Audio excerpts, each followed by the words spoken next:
Bonjour à tous, très heureux de vous retrouver. Une nouvelle session de School TV Le Mag, une demi-heure concernant la scolarité de vos enfants, vous le savez, à chaque fois une thématique forte et une initiative, qu'elle soit sur le plan local ou national, toujours avec Alix Nguyen. Salut Alix. Salut Patrice. Tout va bien? Tout va très bien. On part à Marseille aujourd'hui. Et oui, Made in Marseille, c'est parti pour le sommaire de cette émission. Gros plan sur Melting Pot, une association marseillaise qui œuvre au quotidien pour l'éducation des jeunes à la citoyenneté et à la politique. Avec quelle approche, quels outils? Aller au contact des jeunes, oui, les faire parler, oui, débattre, oui. Mais la réussite est-elle au rendez-vous? Élément de réponse dans un instant. Avec nos invités, être auteurs, mais aussi acteurs de la démocratie. Cela passe par la connaissance des institutions et l'échange de vérité avec bon nombre d'acteurs de la vie politique ou de la société civile. Comment toute cette jeunesse peut-elle écrire son histoire de manière positive? On voit ça aussi, dans un instant. Et puis, comme à chaque mag, il y a une loupe. Et la loupe, c'est avec Alix. Oui, et je vous parle du Parlement des jeunes. Et c'est dans un instant. C'est parti pour l'expression orale.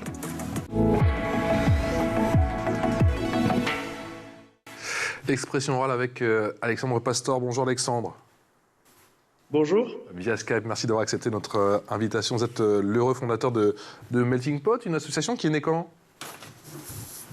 Qui est née en septembre 2022. Septembre 2022, on en parle bien évidemment dans un instant. Bonjour Hassan Bentoumi, via Skype également. Bonjour. Merci d'avoir répondu positivement à notre invitation. Vous êtes animateur volontaire en service civique. Vous avez connu l'association Melting Pot quand?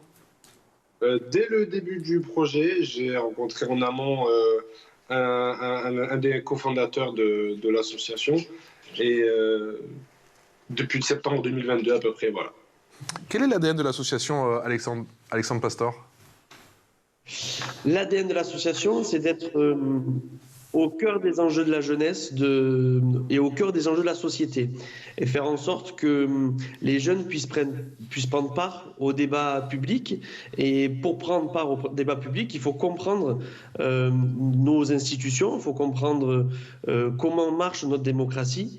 Et c'est l'ADN de l'association, c'est vraiment d'être au service de la jeunesse et au service de la démocratie de notre pays.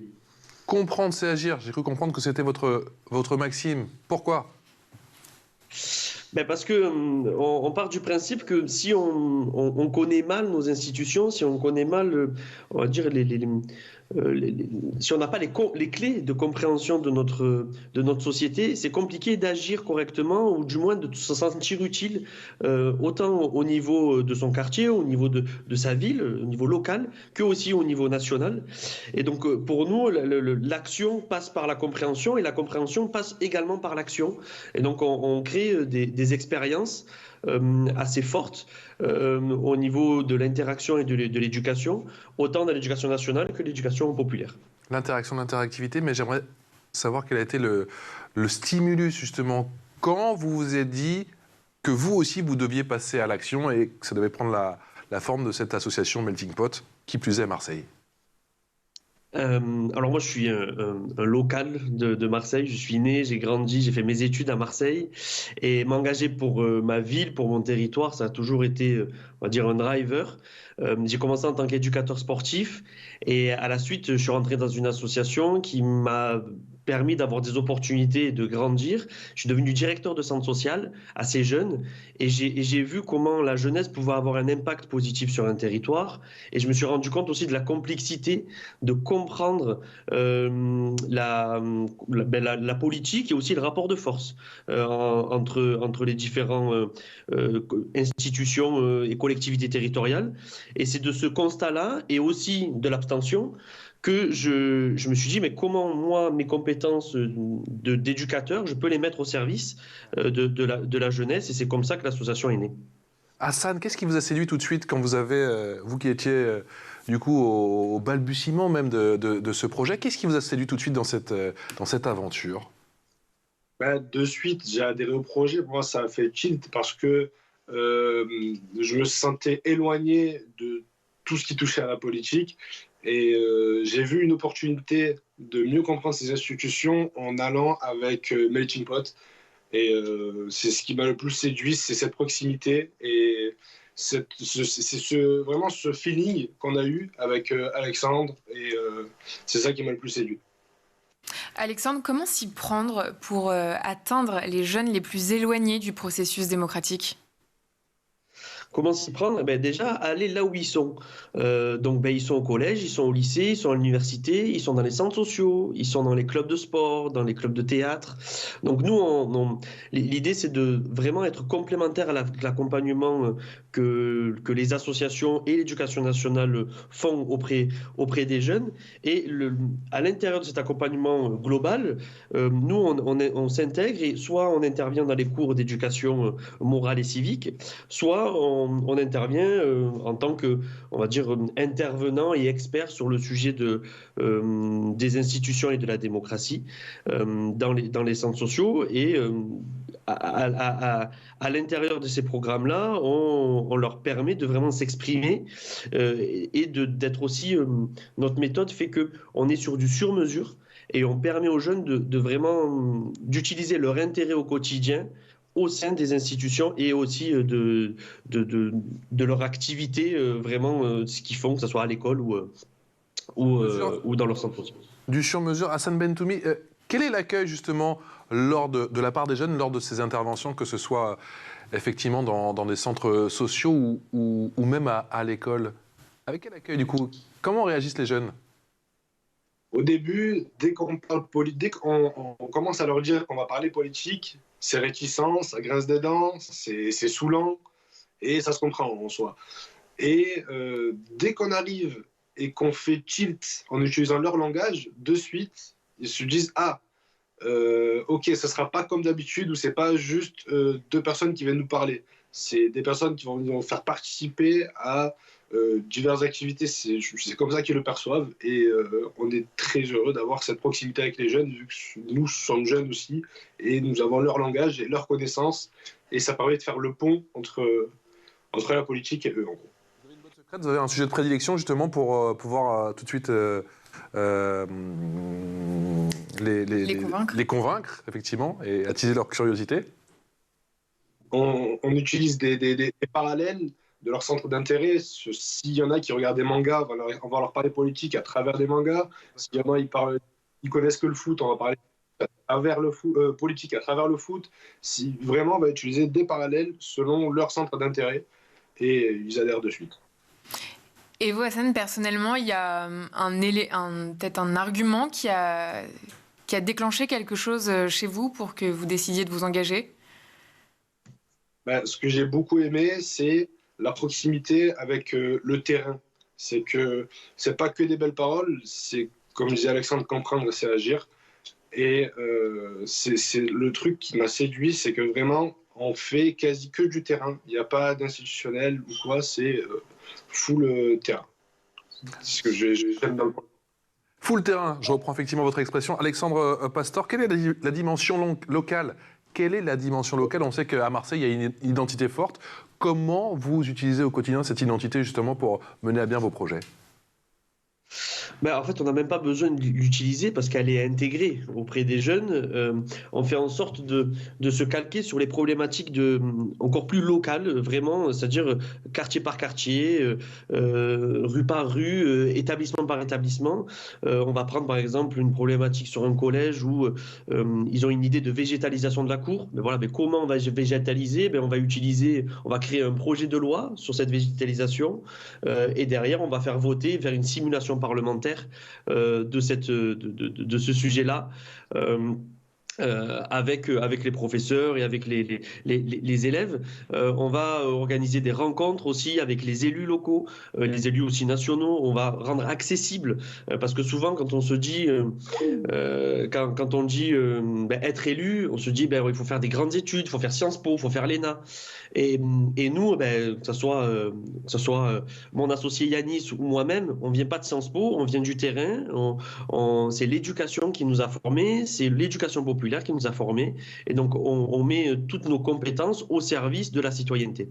Alexandre Pastor, on a vu effectivement en image quelques extraits de vos rencontres, de vos interventions. Ils pensent quoi et ça donne lieu à quel type de débat quand ils reçoivent la visite d'un président comme celle du président Hollande? Ça va de pourquoi il a voulu être président à quelle relation vous avez avec Poutine, à pourquoi Parcoursup et à quoi ça sert. Vraiment, on parle de tous les sujets. Vous avez dû avoir des infos qu'on n'a pas, nous, parce qu'ils posent toujours des questions cash, les enfants. Oui, oui. Et pour le coup, Monsieur Hollande a très très bien joué le jeu et a répondu de façon assez authentique. Il s'est vraiment prêté au jeu. Et l'idée de ces rencontres-là, c'est autant que l'élu, que les jeunes passent un moment particulier, passent une expérience particulière. C'est pas une simple rencontre en mode un peu conférence de presse. C'est vraiment l'idée que tous les deux vivent un moment particulier et que derrière on crée des souvenirs, qu'on crée de l'émotion aussi et qu'on permette aux jeunes de s'identifier et en même temps que les élus puissent aussi comprendre que les jeunes ont envie de s'intéresser à la politique, ont des choses à dire, ont des solutions à proposer, ont des idées pour pouvoir améliorer leur quotidien et améliorer le pays, pas justement que au niveau de la jeunesse, mais aussi il y a des propositions qui sont intergénérationnelles sur des sujets qui font vraiment aujourd'hui notre société. Et Alexandre, vous parliez de Sciences Po et de l'ENA, mais vous, personnellement, vous êtes passé par le Collège citoyen de France. Qu'est-ce que c'est ? Tout à fait. Alors, qu'est-ce que c'est ils se disent un peu l'ENA du terrain, où l'idée, c'est des promos de 50 personnes engagées, jeunes femmes, jeunes garçons, alors je dis jeunes, mais c'est de toutes parts, de toute la France. Et pendant 6 mois, on a été accompagnés, on a rencontré toutes sortes de personnes engagées, que ce soit des élus, des chefs d'entreprise, des militants associatifs, des présidents d'associations. Et pareil, on a pu... moi, ça m'a permis... s'il y a bien une chose que ça m'a permis de me dire je suis légitime pour m'engager. Et j'ai pété un peu ce plafond de verre en me disant en fait je peux parler de ce que j'ai envie de parler et si j'ai envie de m'engager autour de la citoyenneté, bien que je ne viens pas d'une famille de politique ni quoi que ce soit, je suis vraiment un jeune comme tout le monde qui s'intéresse juste aux enjeux de la société d'aujourd'hui, je peux le faire et je peux fédérer les gens autour de moi et le Collège citoyen m'a lancé sur ce sujet et aujourd'hui on récolte un peu les fruits de ce travail où on a sensibilisé un peu plus de 1500 jeunes, grande majorité sur la région marseillaise, mais on a eu la chance d'aller dans d'autres villes et ça a un impact hyper positif. Juste deux chiffres, on est aux alentours de 40% d'abstention aux dernières présidentielles. Nous, aujourd'hui, à la fin des programmes, quand on pose la question aux jeunes, on est à 85% de jeunes qui ont envie d'aller voter. Donc on leur redonne l'intérêt, que ce soit ou à l'actualité politique ou à la volonté aussi d'aller se mobiliser et d'aller voter. Et ça, c'est un immense enjeu pour notre démocratie, pour aujourd'hui et pour demain. J'aimerais qu'on en revienne aussi à l'apprentissage des institutions, effectivement. C'est bien d'apprendre le fonctionnement des institutions. Hassan Bentoumis, c'est bien aussi d'aller sur place pour voir comment ça se passe. On a bien sûr ces images du Parlement européen. En quoi c'est impactant pour cette jeunesse marseillaise ? L'apprentissage des institutions, c'est vraiment comment comprendre comment fonctionne le pays et comment les législations sont faites. C'est pour moi important de connaître ses droits. Il y a le fameux adage « nul n'est censé ignorer la loi ». Et pour moi, ça passe par là, par l'apprentissage des institutions pour mieux comprendre son pays et ses droits. Votre sentiment, Alexandre Pastor, j'imagine quand vous revoyez ces images, j'imagine que c'est un projet où il y a eu pas mal de surprises, pas mal d'émotions aussi ? Au départ, quand j'ai lancé l'association, alors j'ai mobilisé 2-3 personnes de mon entourage autour de moi. Je me suis dit, je vais faire 2-3 ateliers, on va dire, dans le centre social que je connais. Et en fait, très rapidement, on s'est rendu compte qu'il y avait un réel besoin et que c'était pas juste une volonté de notre part, c'était un besoin de la jeunesse, aussi des acteurs éducatifs, de la communauté éducative. Et aujourd'hui, on est soutenu autant par des professeurs, par des proviseurs, par des éducateurs, des directeurs d'associations qui croient à notre méthode et à notre manière d'aborder ces sujets-là. Et aujourd'hui, on a un impact qui est mesurable auprès de jeunes. Hassan en est un exemple tout fait. On l'a rencontré à l'école de la deuxième chance. Aujourd'hui, il est volontaire et il s'engage auprès de nous en tant que volontaire service civique. Il est étudiant en droit. Et en fait, on casse un peu ces barrières en disant mais les déterminismes sociaux, les déterminismes que la société veut nous mettre, on essaye de les péter, on essaye de les casser et on fait en sorte, à travers la compréhension, et donc on redonne À travers cette compréhension-là, on redonne une certaine dignité à certains jeunes parce qu'on leur permet de choisir. Parce que souvent, l'abstention n'est pas un choix, l'abstention, c'est un choix par défaut, dans le sens où on se dit c'est pas pour moi, ou alors je m'en fous, c'est-à-dire un vote de plus ou de moins, c'est pas très grave. Ouais. Et là, leur permettre de choisir d'aller voter ou pas, pour nous, c'est de redonner de la dignité aux jeunes.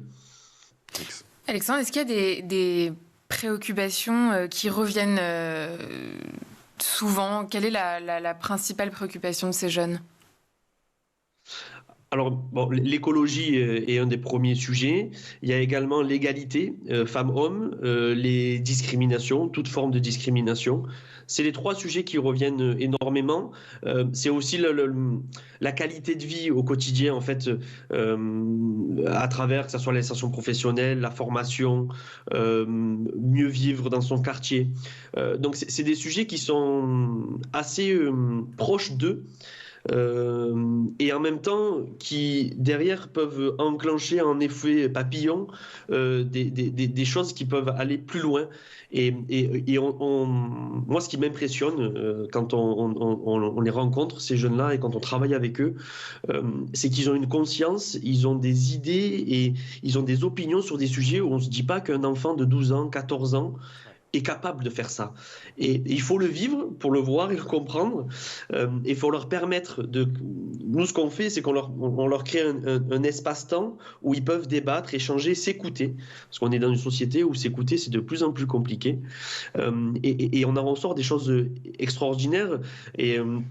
Voilà, donc sur l'écologie, il y a plein de gestes que voilà, il y a des jeunes qui vont réussir à faire changer des mentalités ou des gestes à la maison. Sur l'égalité femmes-hommes, pareil, il y a pas mal de jeunes filles qui aujourd'hui sont capables de tenir un discours qui va faire changer aussi la vie des garçons, parce qu'on a besoin des garçons et des filles pour faire évoluer ces sujets-là.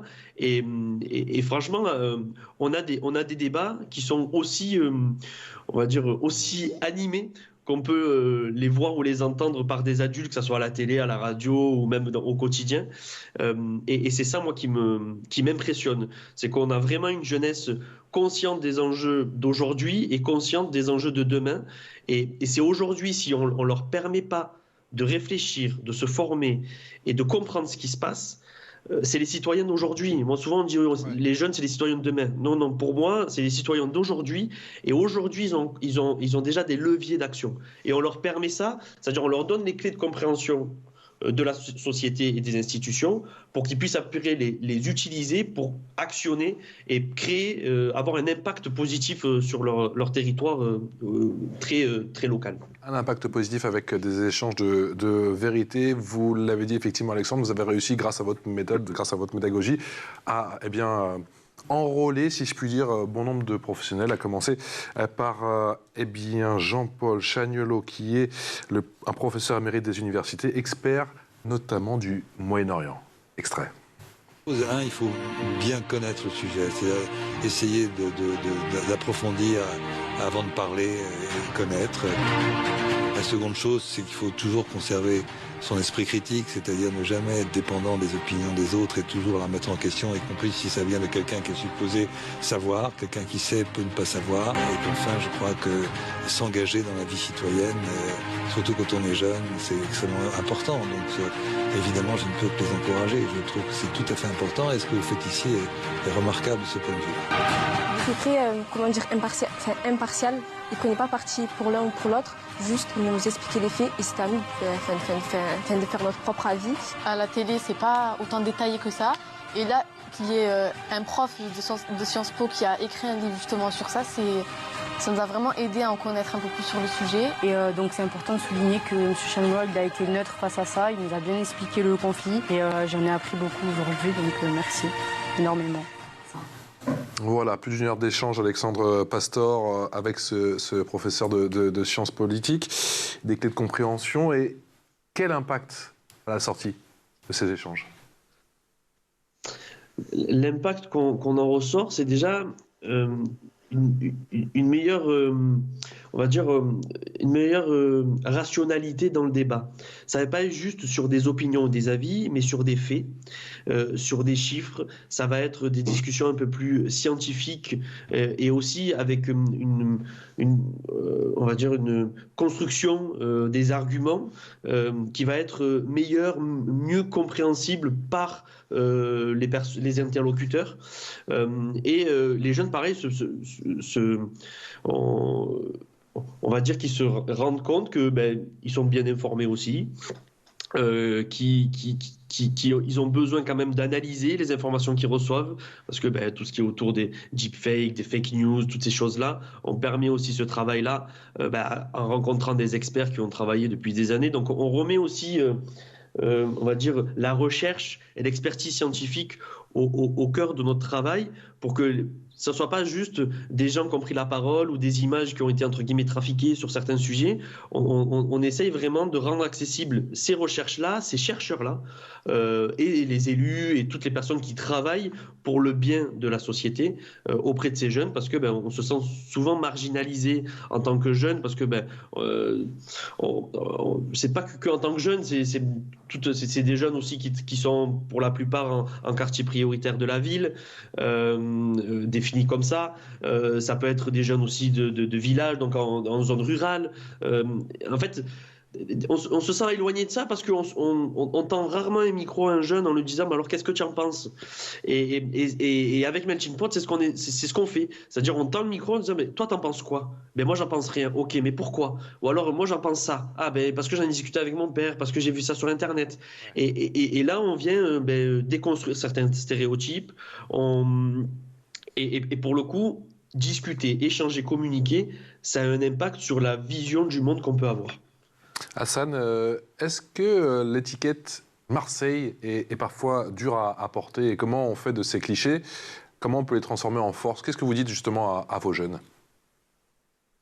Justement, on sait qu'en tant que Marseillais, on est perçu d'une certaine façon, mais venir avec un autre langage, une autre vision des choses, ça permet aussi de faire comprendre qu'on n'est pas juste l'image à laquelle on nous attache. Et ça permet aux jeunes de vraiment avoir une autre vision de ce qu'est l'engagement et de ce qu'est la citoyenneté. C'est l'heure de la loupe, et la loupe c'est avec Alix.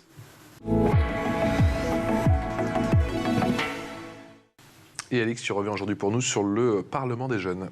Et oui, le Parlement des jeunes, c'est une sorte de tribune pour l'avenir, une initiative qui entend dépasser les discours et donner une voix tangible à cette génération. L'appel est clair, les jeunes nous réveillent, nous alertent sur l'urgence d'agir. Leur situation, leur vie et leur voix doivent être comprises et entendues. Eh bien, le Parlement des jeunes vise à favoriser cette écoute active. La deuxième édition s'est tenue le 14 décembre dernier. Elle a mobilisé un panel de 170 jeunes âgés de 16 à 24 ans, sélectionnés suite à un appel à candidature à l'été 2023. Le thème de cette édition était « Fragilité et rêve d'une génération ».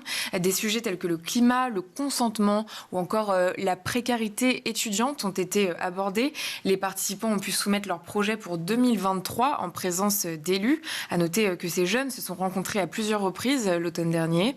Parmi les propositions, on retient l'idée de libérer du temps aux salariés pour les encourager à s'engager pour le climat, l'instauration d'une COP étudiante au niveau national ou encore la création d'une plateforme pour aider les jeunes à faire face aux difficultés de la vie étudiante. La secrétaire d'État chargée de la jeunesse, Prisca Thévenot, était présente. Elle s'est également exprimée quant à la problématique de la gestion du budget quand on est étudiant. Donc on a mis en place un certain nombre de dispositifs, dont un qui est un partenariat qui est mis avec la Banque de France pour aider les jeunes très rapidement à avoir des modules pour apprendre à gérer son budget. Donc ça se développe au travers des cours d'éducation scolaire. Ça a été d'ailleurs annoncé ce matin, donc ils vont croire qu'on s'est maqué avant pour avoir cet échange, mais pas du tout. Mais aussi à travers d'autres modules. Vous n'êtes pas sans savoir que je suis la secrétaire d'État à la jeunesse et au SNU, au Service national universel. Et dans le SNU, dans les 12 jours de mobilité où on part en cohésion, eh bien, il y a un module aussi mis en place par la Banque de France. Donc à 16 ans, quand vous allez faire le SNU, vous avez ce module mis en place par la Banque de France. Et je suis assez étonnée que vous m'en parliez parce qu'en fait, quand on demande à la plupart des jeunes qui ont fait le SNU ce qu'ils en retiennent, souvent beaucoup parlent de celui-là aussi, de ce module-là. Parce qu'en fait, on leur apprend tout simplement des choses qui semblent apparemment évidentes mais qui ne le sont pas. Et les participants sont déterminés. L'un d'entre eux a même exprimé le souhait des parlementaires de pérenniser ce dispositif et le transformer en une assemblée permanente de la jeunesse. Alexandre, cette idée d'une assemblée permanente, c'est une belle illusion ou plutôt une bonne solution ? Alors, moi, je crois qu'il faut rendre accessibles ces lieux, Parlement de la jeunesse, toutes on va dire ces initiatives-là, au plus grand nombre de jeunes et à la diversité la plus grande des jeunes, de tout univers social, de toute ville. Après, est-ce que je me pose cette question-là de est-ce que rassembler que des jeunes et donc faire quelque chose de générationnel, c'est quelque chose qui va avoir un impact et moi je pense que l'intergénérationnel est important. Donc je pense qu'il faut quand même réfléchir à après dépasser juste d'être jeune, parce qu'on n'est pas juste jeune. On est plein de choses, et donc être juste que la jeunesse soit une identité, moi j'y crois très peu. Donc je pense que c'est important que ce soit le Parlement de la jeunesse ou toutes ces initiatives, on puisse aller, que ce soit même l'Assemblée de la jeunesse, qu'on puisse tendre vers l'intégration aussi d'autres profils pour qu'on puisse vraiment permettre le débat et pas juste opposer des générations, mais qu'on puisse vraiment travailler ensemble parce que c'est aujourd'hui les générations qui décident aujourd'hui, c'est pas les jeunes et ça n'a jamais été les jeunes, et donc l'idée c'est vraiment de travailler avec tout le monde et que toutes les générations tendent vers la même cause et qu'on soit sur un constat qui soit commun et qu'on tende aussi vers des solutions qui rassemblent le maximum et qui ne divisent pas. Et je trouve que si même nous, en tant que jeunes, on se divise en générations, on ne parle pas aux anciens, entre guillemets, ça me gêne un peu. Et je pense qu'il faut dépasser ce sujet-là d'identité générationnelle. Hassan Bentoumi, il y a deux acteurs importants dont on n'a pas parlé, Hassan. C'est les profs et les parents. Ils pensent quoi de votre démarche et est-ce que certains profs vous ouvrent plus facilement leurs portes? Comment ça se passe? Oui, les profs sont très favorables à notre projet, à notre approche.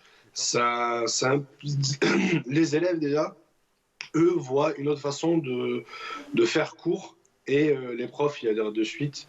Et voilà, les parents, j'ai pas eu de contact avec de parents, mais je pense pas qu'ils sont contre notre initiative. Concurrence ou complémentarité avec les profs et plus largement peut-être avec le rectorat, Alexandre, sur votre initiative? Alors, totalement collaboration, coopération, on fait concurrence à personne, on vient vraiment en complément de ce qui est fait. Et pour revenir sur le rôle des parents, aujourd'hui on réfléchit nous à des modules plutôt auprès des parents pour faire la continuité aussi, parce que si on fait ce travail-là avec les jeunes mais que à la maison ou dans l'entourage ça continue pas, ou il n'y a pas un débat qui se fait à la maison, ça peut être compliqué. Donc on travaille sur ce sujet-là et c'est vrai qu'aujourd'hui les parents ont un rôle quand même assez important sur l'éducation civique, de par la culture générale, de par les questions qu'on peut avoir sur la société, de pourquoi ça, pourquoi on vote telle loi, pourquoi c'est lui qui prend la décision, pourquoi lui démissionne, toutes ces choses-là.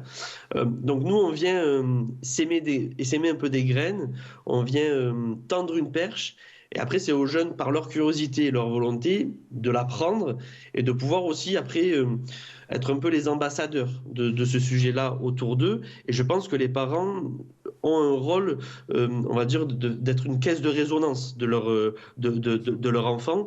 Et donc les parents ont un rôle sur ce sujet-là, mais aujourd'hui, la problématique de la méconnaissance des institutions n'est pas une problématique jeunesse, c'est une problématique de citoyenneté et de toute la population française, parce que si je pose la question à n'importe qui sur « donnez-moi une ou deux compétences du conseil régional », il n'y en a pas beaucoup qui savent sortir ça. Et quand on voit le taux d'abstention au régional, sur les jeunes, c'est 9 jeunes sur 10 qui ne sont pas allés voter.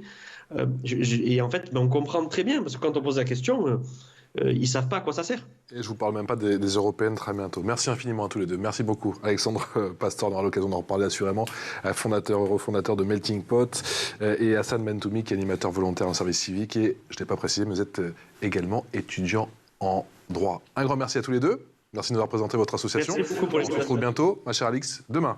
À demain. Pour un nouveau numéro de School TV, le MAG. Excellente journée.